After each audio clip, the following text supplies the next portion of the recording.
মনে হচ্ছিল তাহলে একটা মেয়ে কতটা কষ্ট করে এই কথাটা বলে। নমস্কার, সীমা ন্যাচারাল ব্লগের আরো একটি নতুন পর্বে আপনাদের সকলকে অনেক অনেক স্বাগত জানিয়ে সম্পূর্ণ নতুন ভিডিও নিয়ে উপস্থিত হয়েছি। আজ আপনাদের সাথে শেয়ার করব ঘরটাকে আবার করে গুছাচ্ছি, তো কেমনভাবে গুছাচ্ছি সেই গুছানোটা আপনাদের সাথে শেয়ার করব। আর সারাদিনের টুকিটাকি কাজকর্ম, আমাদের দৈনন্দিন জীবন সবটাই আপনাদের মাঝে তুলে ধরি। আপনাদের পরিচিত, আপনাদের কাছের মানুষ, পাশের মানুষ ভেবে পাশে থাকবেন। তো প্লিজ সবাই সাথে থাকুন, আশা করছি ভালো লাগবে। আর ভালো লাগলে লাইক কমেন্ট শেয়ার করার অনুরোধ রইল। আর আপনি যদি নতুন বন্ধু হন তাহলে প্লিজ চ্যানেলটি সাবস্ক্রাইব করে অবশ্যই অল নোটিফিকেশান অন করে দেবেন, যাতে আমাদের ছাড়া ভিডিওগুলো প্রথমে আপনাদের ফোনে পৌঁছে যায়। আর আপনি যদি ফেসবুক থেকে দেখেন তো পেজটা একটু ফলো করে দেবেন। হয়েছে বাবা, পেয়েছে সব? ছেলেটা এসে খেয়েছে সবে মাত্র, আবার এই বেরোচ্ছে কম্পিউটার ক্লাস। যেহেতু 3টে থেকে ও 2টো সময় বাড়ি এসছে, 1:40-এ ছুটি হয়েছে, 20 মিনিট লাগে। তার মধ্যে আবার এই খেয়ে দিয়ে বেরিয়ে পড়েছে। আবার এসে আবার 4:30 ছুটি হবে, তো আবার 6টার সময় 1.5 ঘন্টা শেখায়, তো 4:30, তাহলে 3টে থেকে 4:30, আবার 6টায় 5:40-এর দিকে আবার পড়া আছে। এই সময়টা একটু কষ্ট করে শিখে নাও, তারপরে তো আর কষ্ট নেই, তাই না শোনা? চলো টাটা টাটা।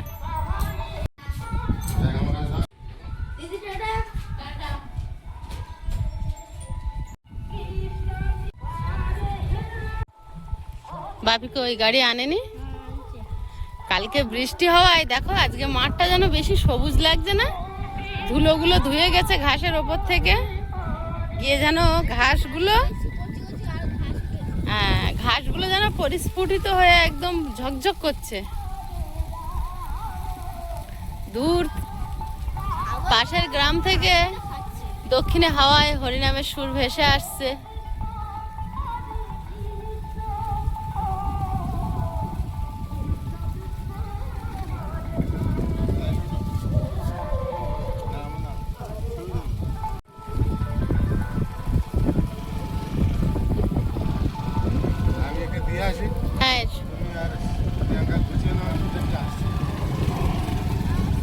হ্যাঁ, এসো টাটা।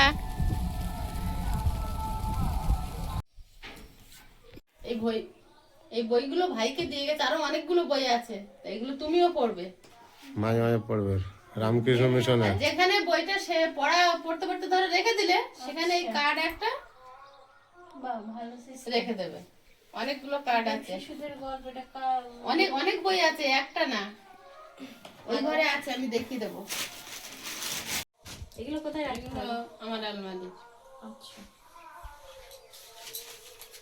এখন কি কাজ চলবে? কাজ হচ্ছে এখন গোছ গাছ, ঘরটাকে গুছাচ্ছি।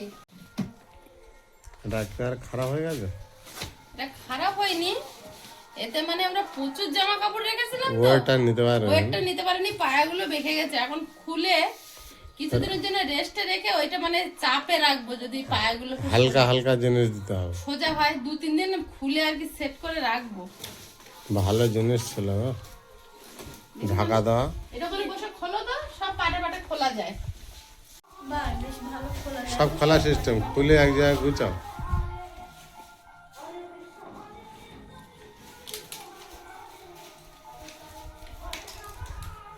সব পায়াগুলো বেঁকে গেছে, ওটা সোজা করতে গেলে একমাত্র উপায় খুলে কদিন মানে বাঁধতে হবে ব্যান্ড করে।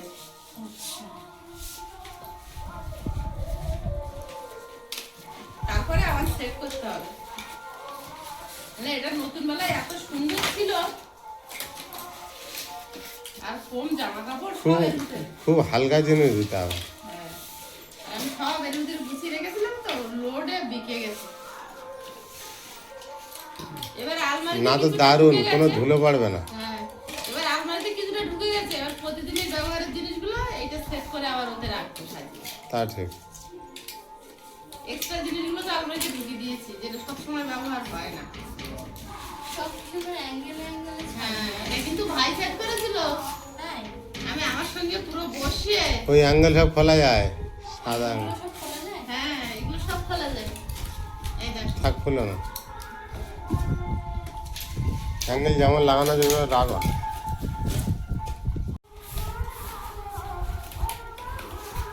কালকে জামা কাপড় কেচে রোদ দিয়েছিলাম, ঝড়ে আবার সব কাদায় ফেলে এরকম পুঁতে দিয়ে গেছে। আবার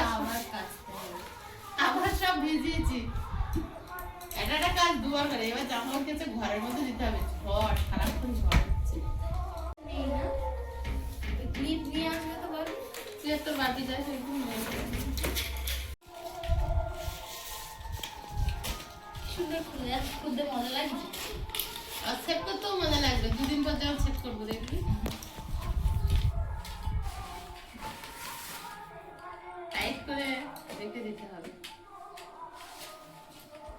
এটা কভারটাও পড়ে না। হ্যাঁ, কভারটা খেতে দেবো। সব কিছু রাখা যাবে।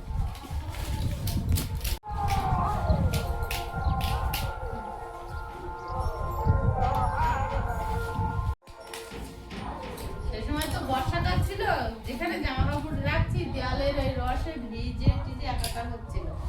তখন এটাই ছিল একমাত্র সম্ভব, তাই না?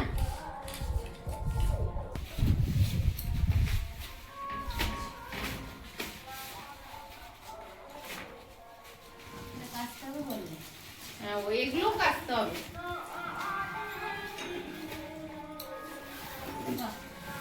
সব চেন সিস্টেম, কিন্তু ধুলো ঢুকবে না। বেশ ভালো তো।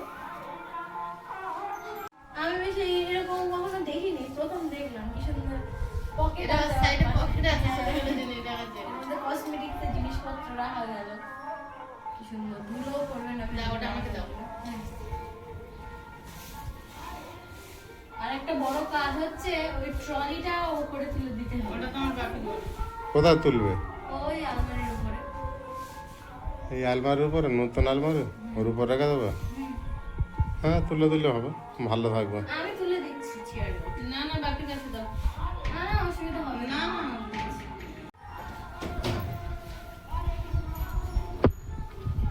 এই ট্রলিটা আমার অসময়ের সঙ্গী। আমি যখন যেখান থেকে চলে এসেছিলাম, আমি তো একেবারে খালি হাতে এসেছিলাম। তো আমার মামারা থাকে ব্যাঙ্গালোরে, অনেক মামা এই ট্রলিটা আমার কিনে দিয়েছিল। গুছিয়ে রাখি, অনেক কিছু কিনে দিয়েছিল, তার মধ্যে ট্রলিটা খুব পছন্দের আমার। তো পুরানো সব কিছু আমি তো ভুলে যেতে চাই, কিন্তু এই জিনিসগুলো, এগুলো নতুন। এগুলো তো নতুন। আমি যেটা ফেলে এসেছি সেটা ভুলে যেতে আর কি চাই। দিয়েছে? এই ট্রলিটা একটা ব্লুটুথ হেডফোন আর কটা, দুটো, তিনটে, চারটে জামা কিনে দিয়েছিল আমার। আর হাতের ঘড়ি? আর একটা হাতের ঘড়ি। আর মামা খুব লেন্স কার্ট থেকে একটা চশমা কিনেছিল। তো মামা ওই চশমাটা আমার পছন্দ হয়েছিল, মামা চোখ থেকে খুলে আমায় দিয়ে দিয়েছিল। মামা চশমা? হ্যাঁ, পারফিউম একটা, দুটো ডে ক্রিম কিনে দিয়েছিল আমায়। যখন তোমার মামার কাছে গিয়েছিলে তাই তো? আমি এসেছিলাম শুধু একটা ফোন হাতে নিয়ে, আর কিছু ছিল না আমার কাছে। আমার কাছে টাকাও ছিল না। তো আমার এখনো মনে পড়ে সেই দিনটা। আমি কাঁদতে কাঁদতে চলে আসছিলাম, বলতে গেলে আমার গলাটা এখনো ভারী হয়ে আসে। ওর বাপি আমাকে টাকা পাঠিয়েছিল। ওসব কথা মনে করছো কেন এখন আমার কথা? তুমি যে চলে এসছো, এটাই আমার কাছে অনেক। কি আছে আবার মন খারাপ করে? কিচ্ছু হয়নি বাবা, কিচ্ছু হয়নি। কিচ্ছু হয়নি। যেটা দিয়েছে সেটা দিয়েছে। আমার কাছে একটা টাকাও ছিল না। আমার বাপি এমনি ফোনে, মানে আমি যে জায়গাটায় থাকতাম ওখান থেকে আমার মামারা থাকে দূর। তো আমার বাপি আমার ফোনে ছিল। আমার বাপি 1 মিনিটের জন্য ফোনটাও কাটেনি, সেই ফোনের মধ্যে ছিল।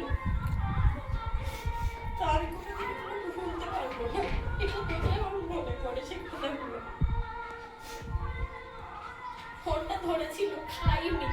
আমি শুনতে পাচ্ছিলাম পাশ থেকে আয়ুষ বলছিল যে আমি খাবো না, দিদি কোথায় আছে, দিদি আগে আমাদের বাড়ি অব্দি পৌঁছাক, তারপরে খাবো। তখন আমার নিজেকে এত ছোট লাগছিল যে আমি কত ভুল একটা কাজ করেছিলাম, তার জন্য আজ এই পরিস্থিতি। কিচ্ছু হয়নি। পুরনো কথা মনে করে একদম শান্তি লাগে। আমি আর তোমার বাকি তো আছি তোমার মাথার উপরে। সেদিন থেকে আমি বুঝেছিলাম যে নিজের মানুষ যদি নিজের না হয়, কখনো কখনো কিছু সম্পর্ক হয় যেটা নিজের না হয়েও অনেক বড় কিছু হয়ে যায়, সেরকমই আমার বাকি আমার ভগবান। আমার এখানে দুজনে কাঁদছে, আমার বাপি কিন্তু মানে কেঁদে দিয়েছে। এসব কথা থাক। যাই হোক, এসব পরিষ্কার করবো। আপনাদের কাছে কিছুই বলিনি আমরা, কারণ ও ভীষণ কষ্টের মধ্যে ছিল।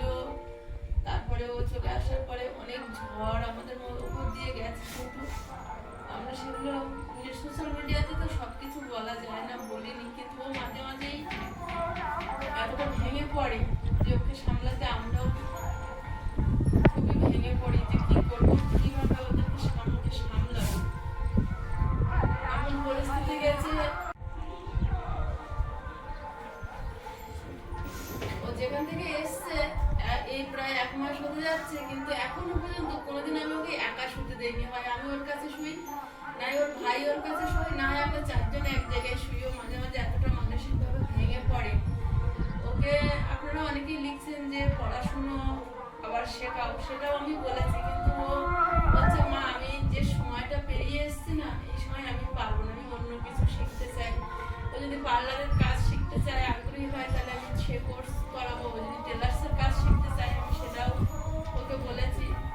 তো ও মানে এমনভাবে এমন একটা সম্পর্কে গিয়ে এমন কষ্ট পেয়েছে যে সেটাকে ওকে বোঝাতে গেলে আমাকে অনেক মানে ওর পিছনে সময় দিচ্ছি বা দিতে হবে। আর আপনারাও ভালোবাসা দেবেন যাতে ও এই কষ্টগুলো ভুলে আমার স্বাভাবিক জীবনে ফিরতে পারে। ওর এই হাতে পায়ে, আরো তো মেয়ে তো গায়ে ঢাকা থাকে, সেই সমস্ত দাগগুলো আপনারা দেখাতে পারেন না। এতটা মানসিক শারীরিক নির্যাতনের ভিতর দিয়েও এসছে। তা এই 2026-এ দাঁড়িয়ে যদি একটা মেয়েকে এতটা কষ্ট দেওয়া যায়, এতটা খারাপ ব্যবহার করা যায়, ইভেন ওর আমার সঙ্গে কখনো দেখা হয়নি, কখনো পরিচয় নেই, তবু মা কি সম্পর্কে, কেন, কি ব্যাপার, সেইটা নিয়ে সবসময় কথা। আরো অনেক কিছু তো আস্তে আস্তে বলবো। একদিন ও কান্নাকাটি করছে, একদিন ওর সামনে বলছি না। আপনাদের অবশ্যই অধিকার আছে, আপনারা আমাদের নিয়মিত দর্শক, সবসময় পাশে থাকেন, পাশে আছেন। এই কটা দিন ওর পিসি ঠাম্মিরা এসেছিল, ওরা কিন্তু ভীষণ ভালোবাসে। এই কটা দিন আনন্দে ছিল। আজকে তো সকাল থেকে দেখছি মনটা করছে, আবার এই গোছাতে গোছাতে। ওখানে আমার মাসির 2 ছেলে থাকে, আমার মাসির ছেলে আর মাসির ভাসুরের ছেলে। তো ওরা এতটা হেল্প করেছে, না হলে আমি জানি না ওকে আমার কাছে পেতাম কিনা। তো সেই কথাগুলো ও বলে, যখনই বলে বা ক্যামেরার সামনে বা পিছনে, তখনই কান্নাকাটি করে ভীষণভাবে যে কিভাবে মা আসতাম, আমি কি করতাম। ঠাকুর ছিল তোমার মাথার উপরে, তাই তুমি সব বাধা পেরিয়ে আমাদের কাছে এসছো। আমরা চাই তোমাকে একটা সুস্থ জীবন দিতে। তুমি আর মন খারাপ করো না, আর পিছনের কথা ভেবে এত কষ্ট পেও না। কখনো কখনো রাত্রেবেলা দেখি 1টা-2টো বাজে, তবুও জেগে আছে, ভীষণভাবে চিন্তা করে, হয়তো হাসি মুখে থাকে। ও খুব হাসি খুশি ছটফটে একটা মেয়ে ছোট থেকে। ওকে নিয়ে আমার বেশি কিছু মানে করতে হয়নি। ও নিজের মানে এতটা নিজে ইন্টেলিজেন্ট ছিল, এতটা শক্ত সবল ছিল, স্কুলে যাওয়া, বন্ধু বান্ধব সব কিছু। কিন্তু হয় না, মেয়েদের জীবনে একটা ভুল হয়েই যায়। তা ও হয়ে গেছে। আমরা সবসময় বলি যে পিছনের কথা আমরা কোনোদিন তুলবো না, তুমিও তুলো না। তুমি যেটা চাও আমরা সেটাই করবো। আর একটা ভুল নিয়ে সারা জীবন, একটা লম্বা জীবন। আমাকে একজন মাসিমা বলেছিল যে সীমা একটা লম্বা জীবন, তাতে একটা ভুল হলে সেটা ধরে বসে থাকলাম না, ভুলটাকে পিছনে ফেলে নতুন করে বাঁচার চেষ্টা করতে হবে। তুমি এত কান্নাকাটি করলে কি করে হবে বাবা? কিচ্ছু হয়নি তোমার জীবনে, কিচ্ছু হয়নি। মানুষের জীবনে কত কিছু হচ্ছে, তারাও তো উঠে দাঁড়াচ্ছে, বাড়ছে। তুমি এত ভেঙে পড়ছো কেন? একদম কান্নাকাটি করে না, চেয়ারে বসো। বের করলো এখানে, বের করে এই কথা বলতে বলতে কেঁদে ফেলেছে। ওরাও মামারাও ফোন করে, ওর ওই 2 মামা ব্যাঙ্গালোরে আছে, ওরাও ফোন করে, সবাই কম বেশি ফোন করে খোঁজ নেয়। ঠিক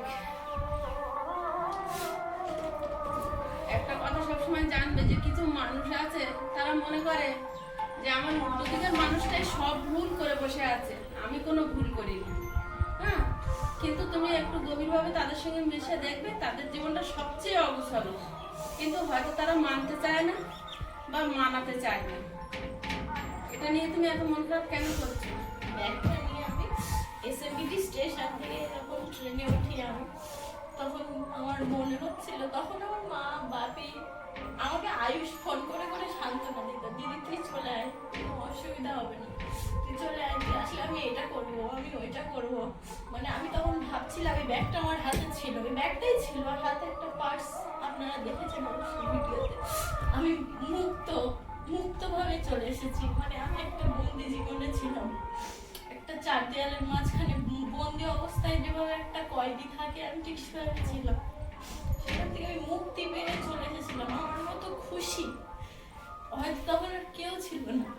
একটা বন্দি খাঁচার পাখি যেমন আনন্দের সাথে ওড়ে যখন প্রথম ছাড়া হয়, ঠিক ততটাই আনন্দ হয়েছিল। তাই এই ব্যাগটা দেখে আমার এমন মনে হলো, কি বলে দিলাম জানি না। অনেকে হয়তো ভুলভাল কমেন্ট করেন, অবশ্যই আপনাদের সাথে একদিন শেয়ার করবো যে কি ব্যাপার কি না কি, অবশ্যই আপনাদের জানার অধিকার আছে। একটু সামলে নিয়ে নিজেকে, এখন আমি নিজে পুরোপুরিভাবে সুস্থ হইনি, মেন্টালি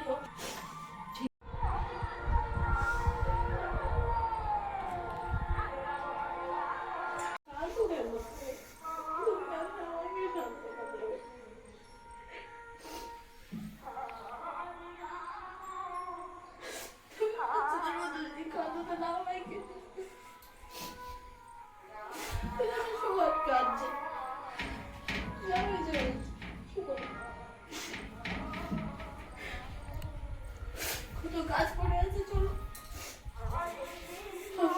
একটা মানুষ কতটা নিষ্ঠুর হয় আমি জানি না। ও ডিউটি করতো, যদি যেদিন ডিউটিতে না যেত, 12 ঘন্টার একটা ঘর, শুধু ঘরটার ভিতরে অ্যাটাচড বাথরুম নেই, সেখানে তালা মেরে রেখে যেত। 12 ঘন্টা ওকে ঘরে থাকতে হবে, যাতে বাইরে না বেরোয়। ও যে বললো যে আমি মুক্ত পাখির মতো, সেই সময় মনে হচ্ছিল তাহলে একটা মেয়ে কতটা কষ্ট করে এই কথাটা বলে। বলছে মা, আমি যদি একদিন ছুটি করি খুব কষ্ট হচ্ছে বলে আমাকে ঘরে তালা মেরে রেখে ডিউটিতে যেত। বলে তোমার কষ্ট হচ্ছে, তুমি তাহলে রেস্ট নেবে, তাহলে বাইরে কি করবে? তাহলে একটা মানুষ, একটা মেয়ে তো একটা টয়লেটও যেতে প্রয়োজন হয়। আমরা কিচ্ছু জানতে পারিনি যে ও এতটা কষ্টে ছিল বা এতটা সাফার করছিল, আমরা কিচ্ছু জানতে পারিনি বা আমাদেরকে জানায়নি। যখন সহ্যের বাইরে হয়েছে, তখন ওর পাশের, ও নিজেও ফোন করেনি, ওর পাশের মানুষেরা ফোন করেছে আমাকে বাধ্যতামূলক, তারপর আমি সব জানতে পারি। তখন যার পরে আয়ুষকে বাপি স্কুল থেকে আনতে গিয়েছিল, বাপি এসে এক কথায় বলছে, তুই বেরিয়ে আয়, তুই তো কোথায় কি লাগবে, তুই না, আমার বাপি বেশি তুমি তুমি করে কথা বলে, তুমি বেরিয়ে এসো। আমাদের যেখানে আমি যে ফ্যাক্টরিটায় কাজ করতাম, ওখান থেকে মেইন রোড ছিল প্রায় 15 মিনিট। সেই 15 মিনিট আমি দৌড়ে দৌড়ে এসেছিলাম যে আমাকে কেউ দেখে না নেয়, আমি লুকিয়ে পালিয়ে এসেছিলাম। বাপি বলছিল তুমি কথা বলতে হবে না, তুই চুপ কর, তোর দমের কষ্ট হবে, তুই আস্তে আস্তে শুধু বাস অব্দি ওর। তুই আয়ুষ ড্রেস খুলিনি, আয়ুষও তখন ছিল পাশে, 3 জনে মিলে আমাকে ফোনে সান্ত্বনা দিচ্ছিল। তো যেখানে টাকার প্রয়োজন হবে তুই এবার বলবেন, ফোন পেতে পাঠিয়ে দেবেন। যেখানে যা খরচ হয়েছে, আমি এই বোতলে 1 বোতল জল কিনবো, সে টাকাটুকু আমার কাছে ছিল না। আমি দোকানে গিয়ে বলেছি, কিউআর কোডে ছবি পাঠিয়েছি, আমাকে সেখানে টাকা পাঠিয়ে দিয়েছে। বাস কন্ট্রাক্টরের সাথে কথা বলে বলে, ভাষার সমস্যা, ওখানে তো কানাডা চলে, হিন্দি খুব কম মানুষ বোঝে, টুকটাক যেটুকু হিন্দি। আর এখান থেকে আমার বাপি সবার সাথে কথা বলে বলে বলে বলে বলে বলে মামাদের বাড়ি অব্দি আমাকে পৌঁছিয়েছিল। দুপুর 1:40-এও ফোন করেছে, আর 4টে, সাড়ে চারটে বাজে। সেই 4:30 আমার ভাইদের কাছে পৌঁছিয়েছে, সেই পর্যন্ত আমরা একটানা ওই 2.5 ঘন্টা ওর ফোনে আমরা ওর সঙ্গে কথা বলবো, যাতে ওর একা মনে না হয় যে আমি একা যাচ্ছি, আমার সঙ্গে কেউ নেই বাইরে না দেশে। তারপরে ও 1 ঘন্টা দূরে এসে তখন থেকে আমার ভাইয়ের সঙ্গে, মানে তখন কনফারেন্সে ছিলাম, ও আবার ওখান থেকে অটো বুক করে পাঠালো। তারপরে ও অটো করে ওর বাড়ির সামনে, ওর কাছে, ও যেখানে কাজ করে সেখানে এসে নামিয়ে দিল। আমার ভাইয়ের লোক ভিডিও কল করলো যে এই দিদি আমাদের কাছে এসে পৌঁছেছে। তারপরে আমরা খাওয়া দাওয়া করেছি। সেদিন আমি না খেয়ে উঠে চলে এসেছিল, ভাত খেতে বসেছি, খেতে পারিনি। আমার ছেলেরা কেউ সেদিন খায়নি। ওরা ফোন করে বললো যে আমরা এখান থেকে এগ রাইস এনে খাওয়াচ্ছি, তোমরা এবার ভাত খেয়ে নাও। তারপরে আমরা তখন আর খাওয়ার মানে কোনো ইচ্ছে নেই, খিদের টাইম চলে গেছে। তার মানে মনে থেকে মনে হচ্ছে পেট ভরে আর কিছু খেতে রাখবো না, এরকম দিন গেছে। তো তখন আমরা ভিডিও দিতে পারিনি, অনেক সমস্যার মধ্যে দিয়ে গেছি। কিন্তু আমরা কোনো কিছু ওর মুখ চেয়ে কিচ্ছু আমরা বলি না, যে যাই কমেন্ট করুক না কেন আমরা কিচ্ছু বলি না। আমরা যেন ওর মন থেকে যেদিন ওর ইচ্ছা হবে সেদিন ওর যা ইচ্ছা ও তাই বলবো, আমরা কিচ্ছু বলবো না।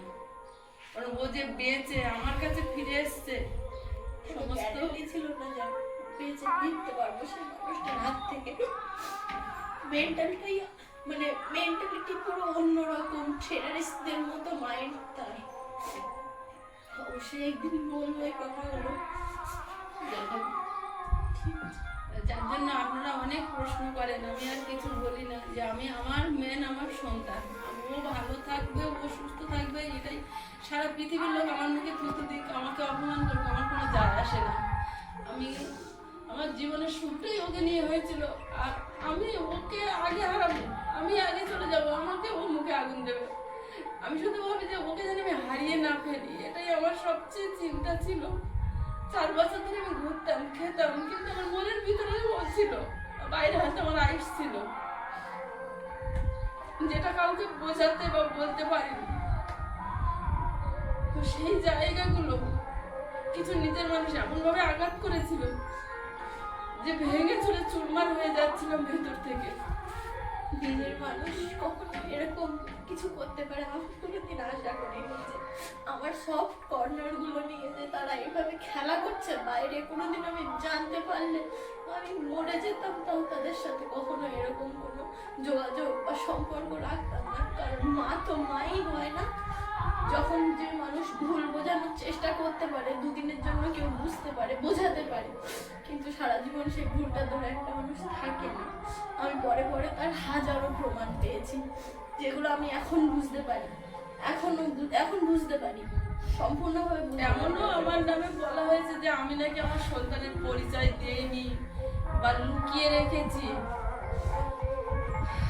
হায়রে পৃথিবী, হায়রে মানুষ, শত্রুরও যেন এমন শত্রু না থাকে।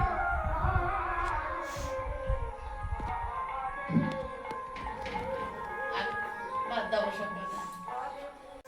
আমি দেখেছিলাম ভিডিওতে মারা মায়াপুরে গিয়েছিল ঘুরতে, তো বাপির শরীরটা খারাপ না হলে আমরাও যাবো ভেবেছিলাম। দেখি আমরাও যখন যাবো এই ট্রলি ব্যাগটা নিয়ে যাবো। আমরা তো এই সপ্তাহে আমরা যাবো বলে মনে মনে ভাবছিলাম, তার মধ্যে তোমার বাপি অসুস্থ হলো, আলোচনা তো হচ্ছিল বাপি একটু সুস্থ হোক, আমরা সবাই মিলে ভাইয়ের আমার সামনে পরীক্ষা হয়ে যাক, সামার ভ্যাকেশন পড়ুক। হ্যাঁ, তারপরে তোমার নিয়ে মায়াপুর থেকে ঘুরে আনবো। ওখানে গেলে মনটাও ভালো হবে, ঠাকুরের কাছে নিয়ে যাব, একটু মনটাও ফ্রি হবে। দেখি ভিজে কাপড় পরে আনি। আমি আনছি, তুমি এখন বসো।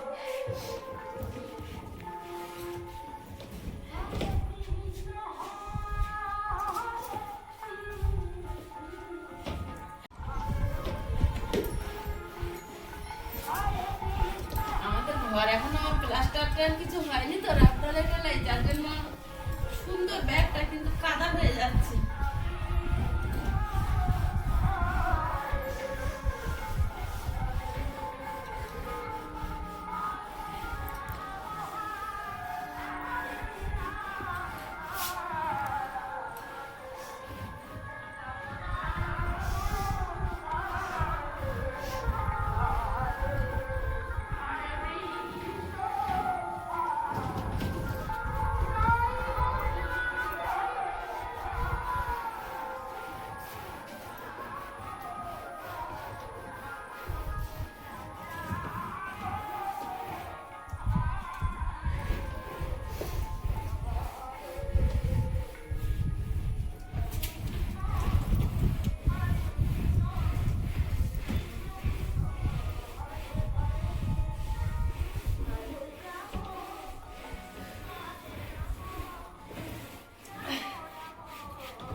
দেখো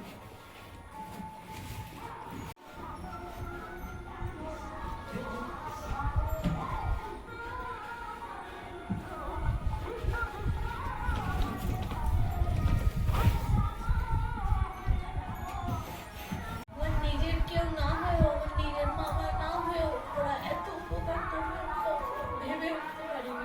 আমার বাপ এখান থেকে যা যা বলেছে তার পারলে তার দুগুণ করার চেষ্টা করেছে, তার সব কিছুতে সাহায্য করতে। যতক্ষণে ট্রেন ছেড়েছে এসএমবিটি ব্যাঙ্গালোর স্টেশনের নাম, তো এসএমবিডি না এসএমবিডি স্টেশনে বসেছিল, ভিডিও কল করে ধরেছিলাম ট্রেনের মধ্যে ওরা বাইরে। আয়ুষ ভিডিও কল করছিল একবার, মা একবার, মামারা একবার বাইরে বসে কথা বলে ট্রেন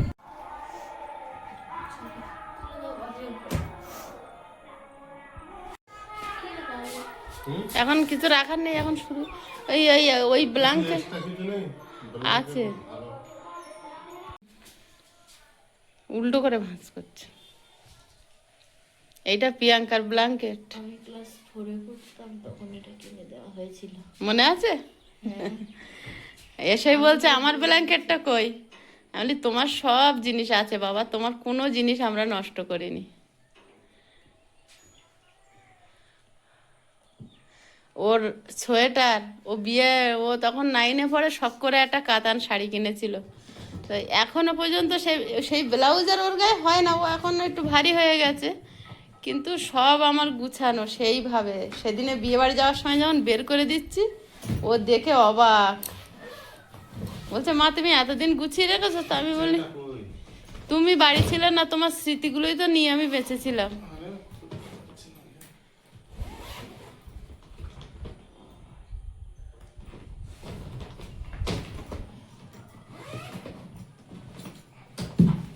পুরোটা খোলো, হ্যাঁ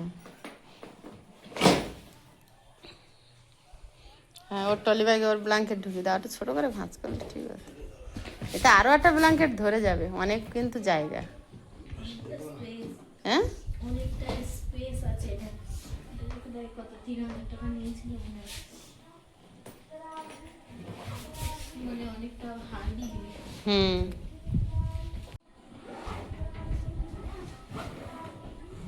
ওই বাইরের ওইটা বেরিয়ে গেছে। হ্যাঁ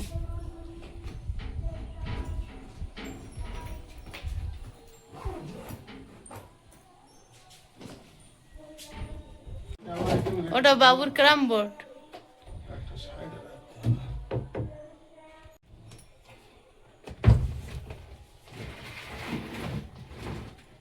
আরো ঠেলে দাও, ঝড় হলে যাতে আবার উল্টে না পড়ে। ফাঁকা জায়গায় যা ঝড় হয়।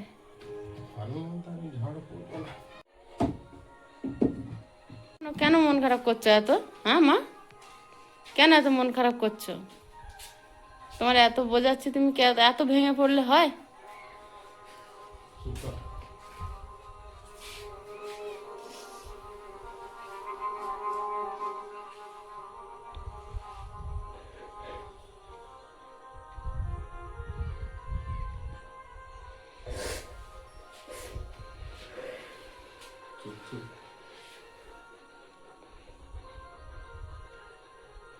কিচ্ছু হয়নি, কিচ্ছু হবে না, আমরা আছি তো, তুমি কেন এত ভেঙে পড়ছো?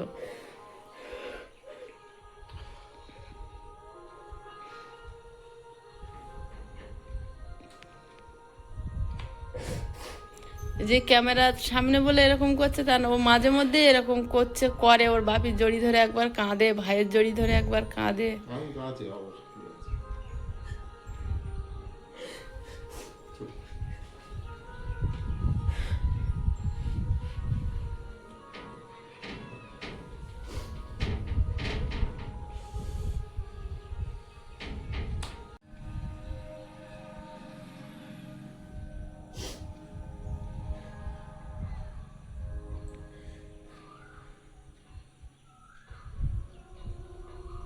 হরিনাম শুনতে যাবি সন্ধ্যাবেলা? যাবি? এই তো পাশের পাড়ায় হচ্ছে, পাটুলি পাড়ায়।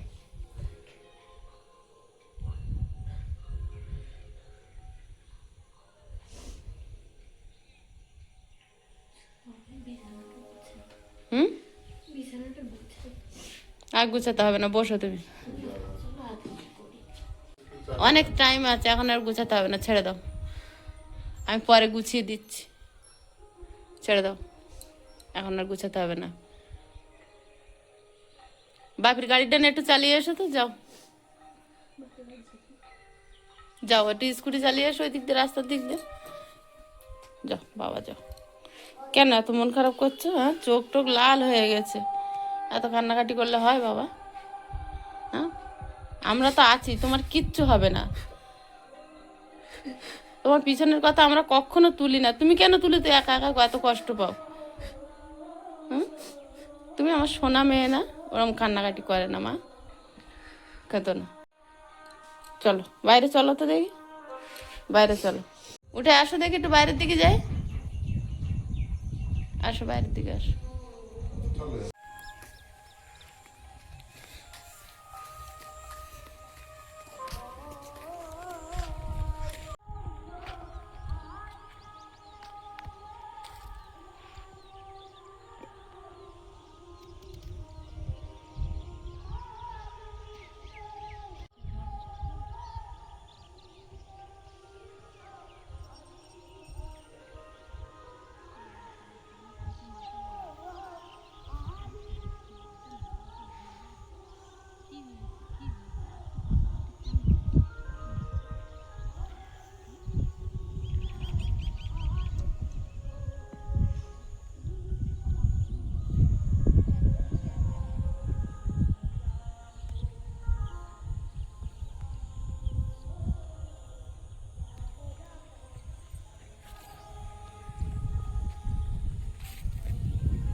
কালকে কলা গাছটা বসেছিলাম, আজকে পড়ে গিয়েছে দেখছি, ঝড়ে হয়েছে, রাতে খুব ঝড় হয়েছিল, সেই ঝড়ের তো পড়ে গিয়েছে। আমি এখন সোজা করে দিই দেখি একটু।